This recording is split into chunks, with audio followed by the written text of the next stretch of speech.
Baik, kita langsung kepada hikmahnya Imam Haddad rahimahullah ta'ala. Berkata Imam Haddad dalam hikmahnya yang ke-68, berkata radhiyallahu ta'ala anhu, nafa'ana Allahu bihi wa bi ulumihi wa bi ulumi masyaikhihi wa talamidati fi darin amin. Idza saluhatil maqasid lam yaqib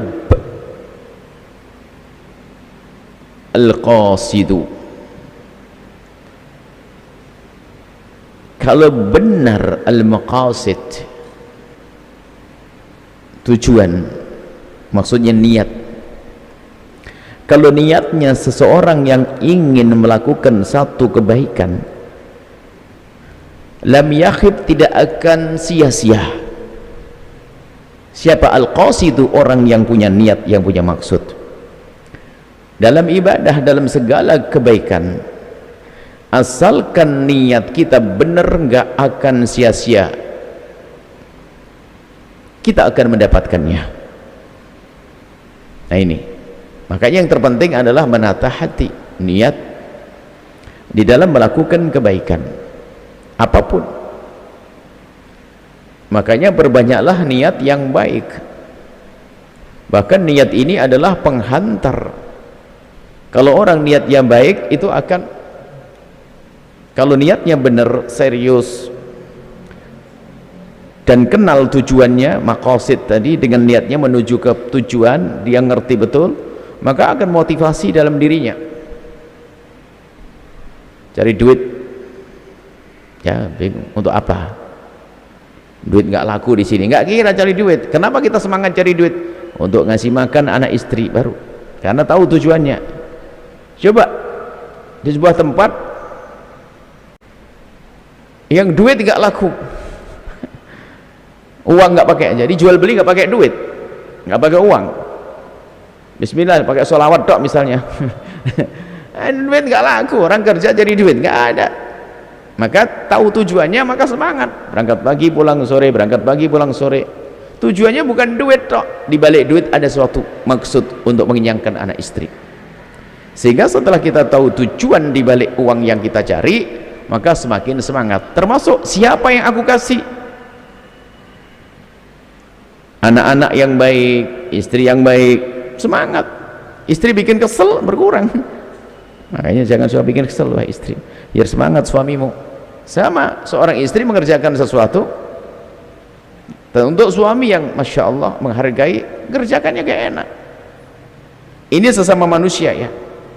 Tapi kita ini dengan Allah, tujuanmu, asalkan tujuanmu benar, maka tidak akan gagal untuk sampai kepada tujuan. Subhanallah. Misalnya ada dalam riwayat, dalam Anda kalau pengen, pada pertemuan-pertemuan yang lalu sudah dibahas ya, niat baik kan tidak cukup kecuali dengan cara yang benar untuk menggapai niat dan tujuan tersebut. Ini sudah harus rumus. Niat baik harus dibarengi dengan cara yang baik.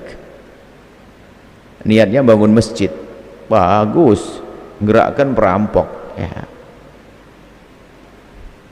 Wudhu bagus, pakai air kencing, ya nggak bisa, kurang lebih seperti itu. Jadi caranya juga harus benar. Tujuan sebaik apapun jika diraih dengan cara yang tidak baik, nggak akan sampai kepada tujuan. Maka di sini adalah orang yang maqasid, itu adalah mulai dari niat sampai ke tujuan ini harus benar. Kalau orang tujuannya benar, kemudian meraih tujuan tersebut dengan cara yang benar, maka dia lam yakhib al-qasid, maka dia tidak akan sia-sia, tidak akan rugi. Bisa saja ini contohnya ibadah atau sebuah kebaikan, ada urusan dengan harta, tahta dan lain sebagainya. Pengen jadi bupati, urusan tak tahu, tiba-tiba ingat bupati saja. Saya pengen jadi bupati, tujuannya apa? Saya ingin mengabdi kepada bangsa, negeri dan umat. Betul nih? Iya benar. Niatmu betul? Benar.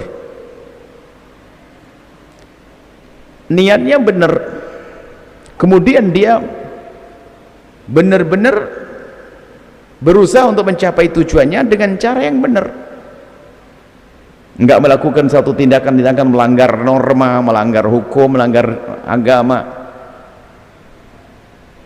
Kalau niatnya benar, pengen mengabdi kepada umat, saya ingin bermanfaat, saya lihat negeri ini berantakan, saya lihat kampungku, kotaku, Masya Allah banyak kemaksiatan ini, saya pengen jadi bupati, bismillah, karena Allah saya akan jadi bupati.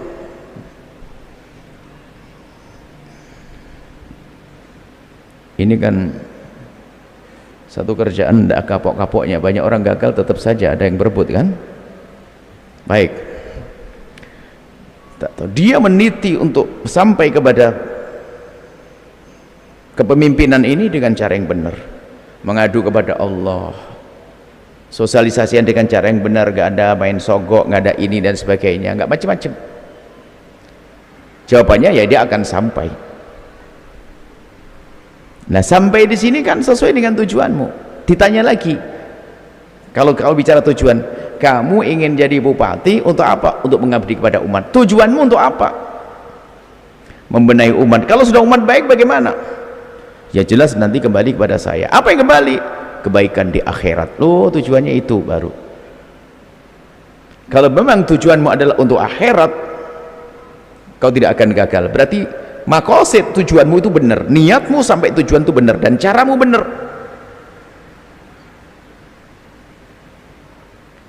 Lah kok ternyata nggak jadi dia. Dia sudah berusaha mohon kepada Allah, minta doa sana sini, merencanakan yang baik, kok nggak jadi. Jawabannya apa? Sudah disiapkan oleh Allah pahalanya. Kenapa? Caranya benar. Caranya benar. Tapi sebaliknya, yang niatnya nggak baik, ya biarpun tampaknya dia jadi seorang pemimpin, petaka bagi dirinya karena niatnya nggak benar. Ujung-ujungnya nanti adalah menyiksa umat lagi, menyiksa rakyat lagi. Nah, seperti itu, ini gambarannya. Makanya tolong niat ini yang benar. Sama satu orang yang pengen kaya, ini ceritanya namanya bab ghibthah, ada dikisahkan dalam Islam. Nabi menyebut mengiri itu nggak boleh semuanya, orang ngiri nggak boleh, kecuali ada dua hal, dan ngiri dua hal ini disebut namanya ghibthah. Kalau ngiri yang busuk itu adalah menginginkan seperti yang telah didapat oleh orang, sekaligus dia mengharap orang itu hancur, itu ngiri. Tapi kalau ghibthah ini enggak, pengen seperti yang didapat orang, tapi tetap orang itu tetap berjaya dalam dua hal, ilmu dan harta. Ada orang melihat orang kaya, ya Allah, orang kaya itu enak banget, sudah kaya, kemana-mana naik mobil enak, rumahnya megah, tidak ada pembangunan masjid kecuali dia ikut, bangunan pondok ikut, enak banget tuh orang kaya, sedekahnya banyak, santunan fakir miskin. Wah, mulai hari ini saya berderma, saya akan bekerja, saya niatkan pengen jadi orang kaya, lalu saya bisa berderma sebanyak-banyaknya. Oh, serius dia, karena niatnya benar, ya kerjanya yang benar, halal, hati-hati, yang haram nggak mau, karena tujuannya baik. Lalu ternyata dia benar-benar berusaha dan berusaha, nggak kaya-kaya dia. Lam yakhibil qasidu, nggak akan sia-sia, Allah berikan pahala. Nabi menyebutkan orang seperti itu, kalaupun dia tidak kaya, dia akan mendapatkan pahala seperti orang kaya yang ia inginkan, yang ia ingin menjadi seperti dia. Nah, seperti itu. Orang melihat punya tahta, enak sekali tuh seorang pemimpin, ngatur orang gampang, merintahkan orang untuk melakukan kebaikan gampang, ya Allah, enak banget dia, saya pengen jadi dia. Berusaha dan berusaha, ternyata dia tidak mendapatkannya. Di dunia dia tidak dapat, tapi di akhirat sudah diberi oleh Allah.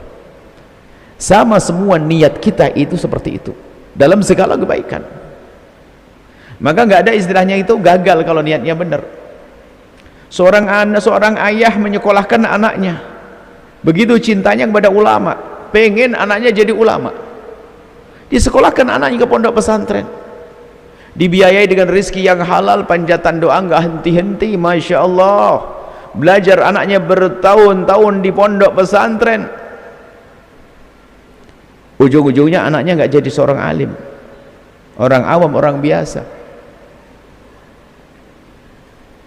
Ternyata orang ini orang terjaga sang orang tua ini, biarpun ternyata anaknya itu tidak mendapatkan ilmu karena mungkin kemampuan berpikirnya dan sebagainya, tapi ternyata orang tua ini karena niatnya Allah beri pangkat mempunyai anak seperti ulama. Makanya nggak ada sia-sia kalau orang paham, nggak ada istilah gagal, ya Allah aku kamu ini belajar bertahun-tahun tetap bodoh, goblok kamu ini. Oh enggak, Anda tidak tahu urusan Anda dengan Allah. Bisa jadi karena sayangnya Allah, anaknya tidak karena sayangnya Allah sehingga anaknya tidak ditampakkan gemilang waktu di dunia, ternyata tujuannya menjaga, khawatir kalau anaknya gemilang di dunia dia bisa sombong lalu berubah hatinya. Tapi sudah didapat dia. Makanya yang punya anak di tempat yang baik, Anda nggak rugi asalkan niat Anda benar. Makanya cita-cita itu yang banyak, niat yang banyak. Ingin anaknya baik benar, anaknya soleh, anaknya berguna, dimasukkan ke tempat yang mendidik anak-anak kita untuk menjadi sukses dunia akhirat, maka Anda mendapatkan semuanya. Inikah hakikat, bukan basa-basi urusan dengan Allah yang maha kasih, Allah yang maha tahu apa yang ada di hati kita, dan Allah maha kuasa untuk memberikan itu semuanya. Kan memang hidup kita kan tidak hanya sebatas saat ini, jangankan bicara tentang sebuah cita-cita, beberapa waktu yang lalu tentang sebuah musibah sekalipun, lihat, atau doa, panjatan doa, semuanya lihat. Kalau Anda berdoa bicara musibah, niat itu jangan hanya pendek pandangan yang jauh, pandangan orang beriman setelah dunia ada akhirat. Orang berdoa kadang mengatakan doaku tidak dikabul. Anda salah, terlalu terburu-buru mengatakan doa dikabul, makanya nggak dikabul beneran. Maka kalau berdoa wa antum muqinuna bi ijabati, maka kata baginda Nabi, kalau engkau berdoa yakin bahwasanya Allah akan mengabul. Pengkabulan dari Allah itu bermacam-macam model. Ada Allah mengkabul doa kita seperti panjatan doa kita persis, ada Allah mengkabul doa kita tidak sesuai dengan panjatan doa kita, akan tapi diganti oleh Allah sesuatu yang lebih penting, karena kita sering lupa karena kebodohan kita.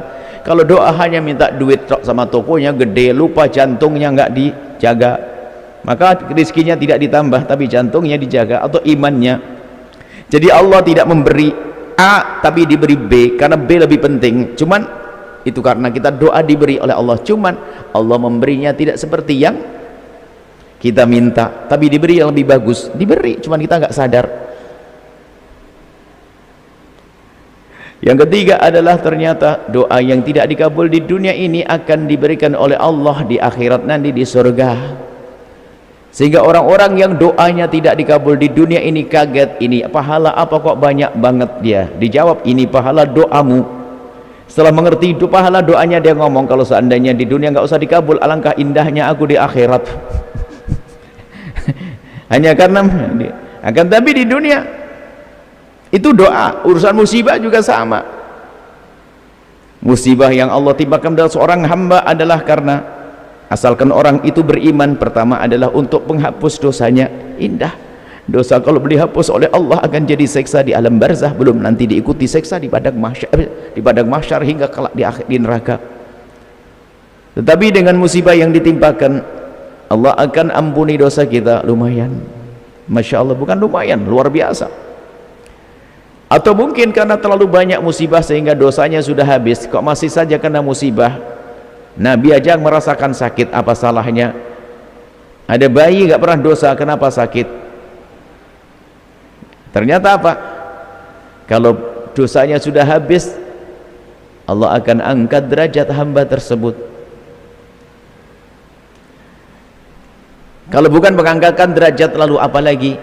Akan jadi tabungan pahala di akhirat. Sehingga selagi seorang mukmin itu mendapatkan ujian, itu adalah baik-baik. Sehingga Nabi menyebutkan, ajaban, mengherankan, li amri mu'mini, urusan seorang beriman itu mengherankan. Orang beriman itu enak terus, urusannya oke. Kenapa?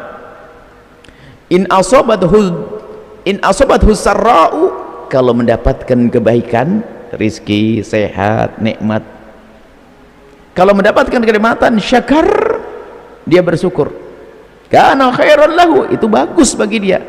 Dapat kenikmatan kemudian dia syukur, jadi kebaikan di dunia dan juga di akhirat.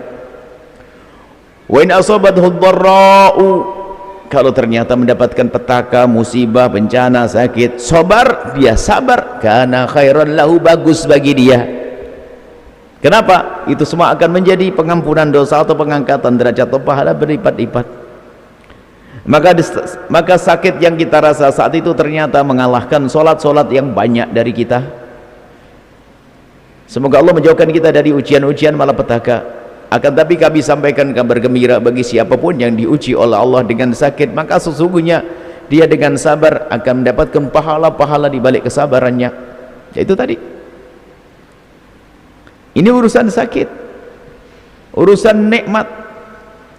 Kata Nabi, wala yakunu dzalika ilal mu'minin, jadi enak itu kecuali orang beriman. Tapi kalau orang tidak beriman, mendapatkan nikmat yang banyak, ternyata nikmat berbatas lagi di dunia saja, di akhirat tidak ada nikmat lagi itu. Kalau mendapatkan siksa, kalau mendapatkan siksa itu muqaddimah siksa di akhirat, ini baru cicilan. Kalau orang tidak beriman, maka beruntung orang beriman. Nah sini, makanya kalau kita niatnya kan dari hati kenal Allah, niat maka niat yang benar, niat yang baik. Sampai mohon maaf, ada suatu ketika ada seorang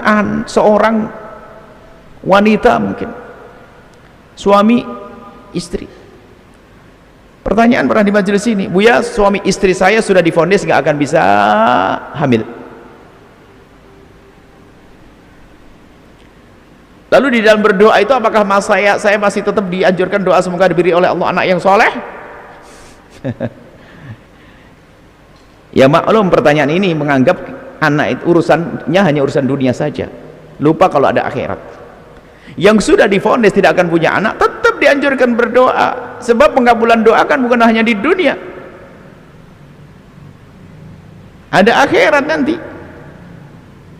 Termasuk doa hubungan suami istri,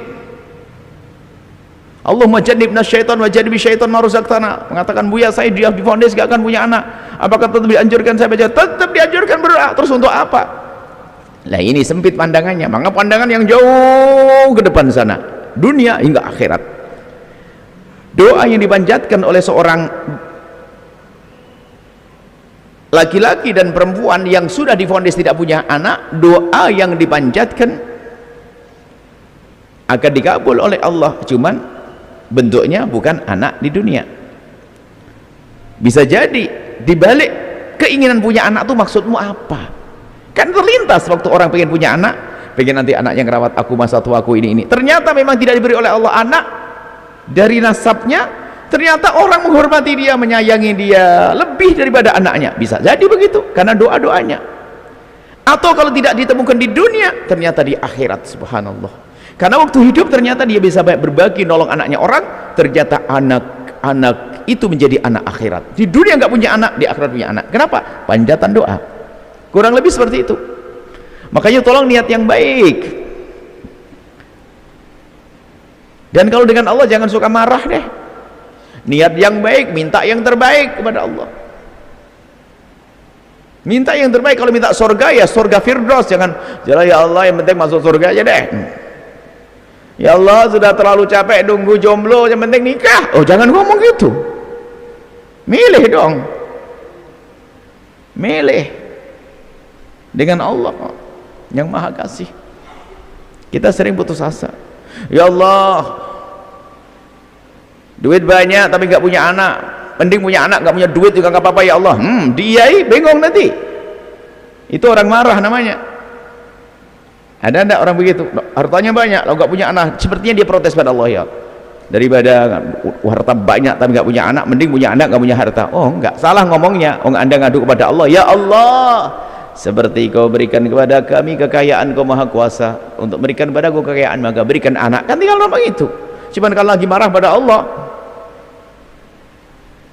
Mending punya anak biarpun nggak punya duit. Oh, enggak, betul dikasih anak nggak punya duit, terus gimana nanti? Kita sering marah kepada Allah, berarti memang niatnya nggak bener, dia kok gampang marah.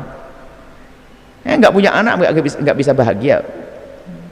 Kebahagiaan yang sejati itu kalau karena Allah tanpa syarat, bukan karena harta melimpah, bukan karena punya anak. Makanya yang tidak diberi oleh Allah anak, jangan sampai kebahagiaan tidak ada dong. Yang membuat luka tuh kita tok dibahas terus, gara-gara kau tidak punya anak, gara-gara kau nggak punya anak, lalu tidak menemukan kebahagiaan. Karena ada cinta suami istri itu kan buat kita ingat surga akhirat. Hidup dunia ada kisah akhirnya. Saat panjang-panjang umur kita tetap saja akan mati. Yang punya anak dan nggak punya anak tetap mati, tapi setelah itu kehidupan yang panjang. Makanya perbaikilah maqasid, maksud niat-niatmu yang benar, yang baik. Kalau pengen kaya yang jelas tujuanmu pengen ngapain. Kalau pengen punya jabatan lalu ngapain. Harus, kalau tidak benar niatmu jangan melangkah, nanti akan terjerumus. Jadi pejabat ternyata hanya menggedekan kezalimannya, sebab waktu sebelum jadi pejabat terlintas, nanti aku kalau jadi pejabat, kalau aku jadi bupati atau wali kota, nanti perusahaan itu bakal aku nanti terlintas, nggak diucapkan, masuk hitungannya.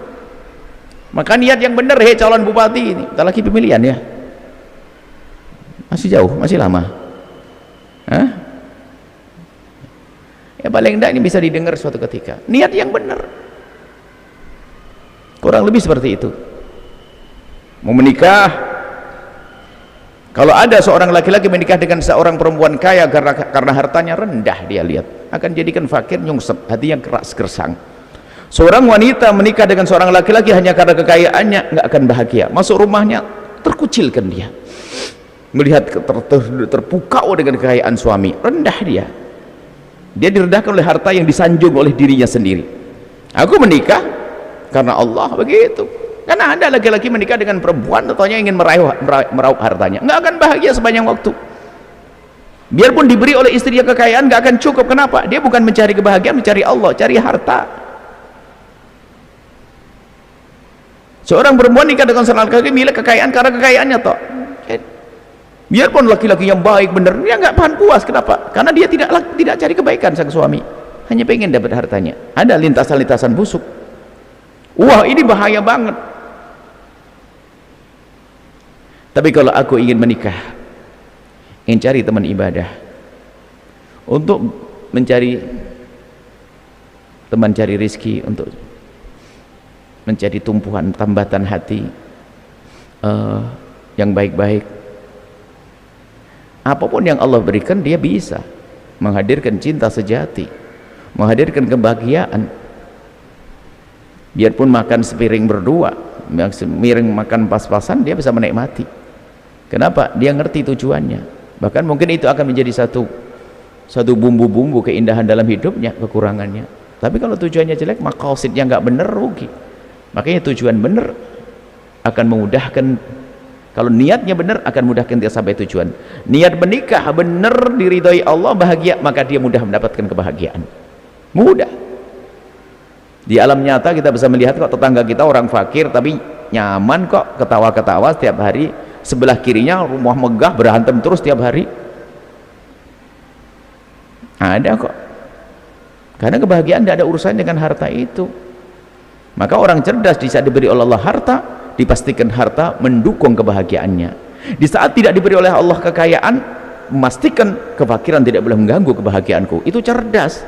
Kaya sengsara, melarat juga sengsara, karena kebodohan dalam menjalani hidup, karena maqasidnya salah. Maka idza saluhatil maqasidu, kalau niat dan tujuanmu benar, maka engkau tidak akan gagal, engkau akan sampai kepada tujuan kebahagiaan dunia akhirat.